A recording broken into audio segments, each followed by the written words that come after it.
السلام علیکم۔ آج ہم بناوٹ کے لحاظ سے اسم کی قسمیں پڑھیں گے۔ بناوٹ کے لحاظ سے اسم کی 3 قسمیں ہیں۔ صحیح ہے جی، 3 قسمیں ہیں: اسم جامد، اسم مصدر اور اسم مشتق۔ اسم جامد، اسم مصدر اور اسم مشتق۔ پہلے کیا ہے اسم جامد؟ دیکھیں جی، اسم جامد کیا ہے؟ جامد کے معنی ہے جمع ہوا، یعنی جو حرکت نہ کر سکے، منجمد، جو حرکت نہ کر سکے۔ جیسے میں کہوں میز، سیب، تو یہ ایسے الفاظ ہے جو حرکت نہیں کر سکتے۔ یہ کیا ہے؟ یہ جمی ہوئی الفاظ ہے۔ اور اصطلاح میں اس کی تعریف کیا ہے؟ اصطلاح میں اسم جامد وہ کلمہ ہے جو نہ تو خود کسی دوسرے کلمے سے بنے اور نہ اس سے کوئی اور کلمہ بنایا جا سکے، تو یہ اسم جامد ہے۔ مثال کے طور پر چت، چت، صحیح ہے جی، تو اس کی صرف جمع بن سکتی ہے چتے، اور یہ لفظ کوئی خاندان نہیں رکھتا، تو یہ کیا ہے؟ یہ جامد ہے۔ اور ایک ہے اسم مصدر۔ صحیح ہے جی، مصدر کیا ہے؟ مصدر وہ اسم ہے جو کام کی معنی تو دیتا ہو لیکن اس میں کوئی زمانہ نہ پایا جائے۔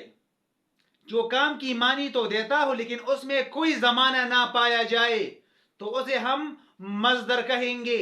جیسے کہنا، سننا، صحیح ہے، تو یہاں پر یہ کام کی معنی تو دیتا ہے لیکن اس میں زمانہ موجود نہیں ہے۔ اور مصدر کو ہم کیسے پہچانیں گے؟ تو مصدر کی علامت یہ ہے کہ اس کے آخر میں ہمیشہ نہ پایا جاتا ہے، نہ۔ جیسے کہنا، سننا، چلنا، دیکھنا، پڑھنا، صحیح ہے جی۔ لیکن یہاں پر آپ ایک چیز کا خیال کر لے کہ بعض اسماء جس کے آخر میں نہ آتا ہے وہ مصدر نہیں ہوتے، صحیح ہے جی۔ وہ کیا ہے؟ مثلا سونا، نانا اور چونا۔ سونا ایک قیمتی دھات ہے، گولڈ، اور نانا بھی اسم ہے، اور چونا جو لوگ دیواروں پر لگاتے ہیں تو ایک الگ سی دھات ہے، تو یہ تو اسم ہے۔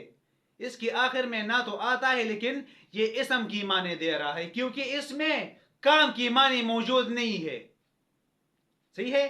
تو ایسی اسماء جن کے آخر میں نہ آتا ہے وہ مصدر نہیں ہوں گے۔ آپ اس پر سوچ کریں گے، اس پر دھیان کریں گے کہ یہ اس میں کام کی معنی موجود ہے یا نہیں، صحیح ہے جی۔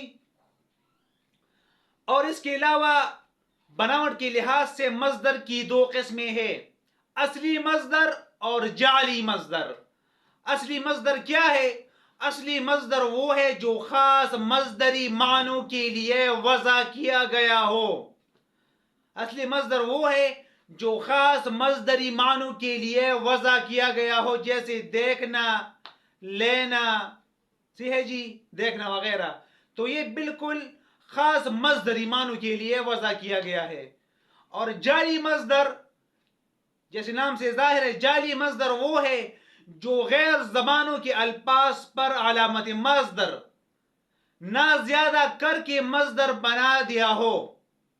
پھر سے سن لے، جعلی مصدر وہ ہے جو غیر زبانوں کے الفاظ پر علامت مصدر نہ زیادہ کر کے مصدر بنا دیا ہو، جیسے برق سے برقانا، لالچ سے للچانا، پتھر سے پترانا، صحیح ہے جی۔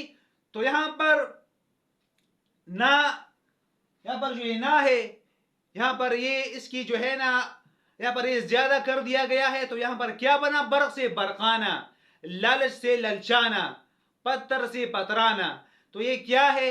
یہ جعلی مصدر ہے، صحیح ہے جی۔ اور ایک ہے اسم مشتق۔ اسم مشتق کیا ہے جی؟ جو مصدر سے نکلے، صحیح ہے جی۔ مشتق وہ ہے جو مصدر سے نکلے۔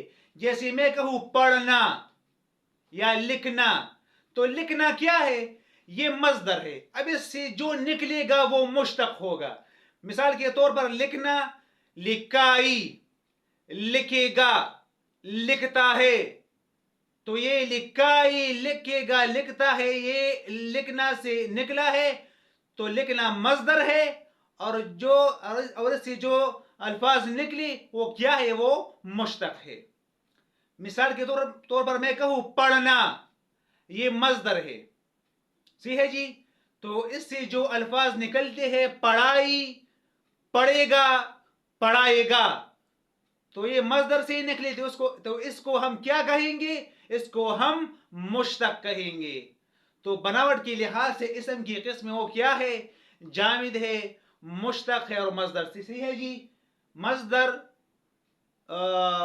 جامد اور مشتق. تو مجھے امید ہے کہ آج کا لیکچر آپ سمجھ چکے ہوں گے. والسلام.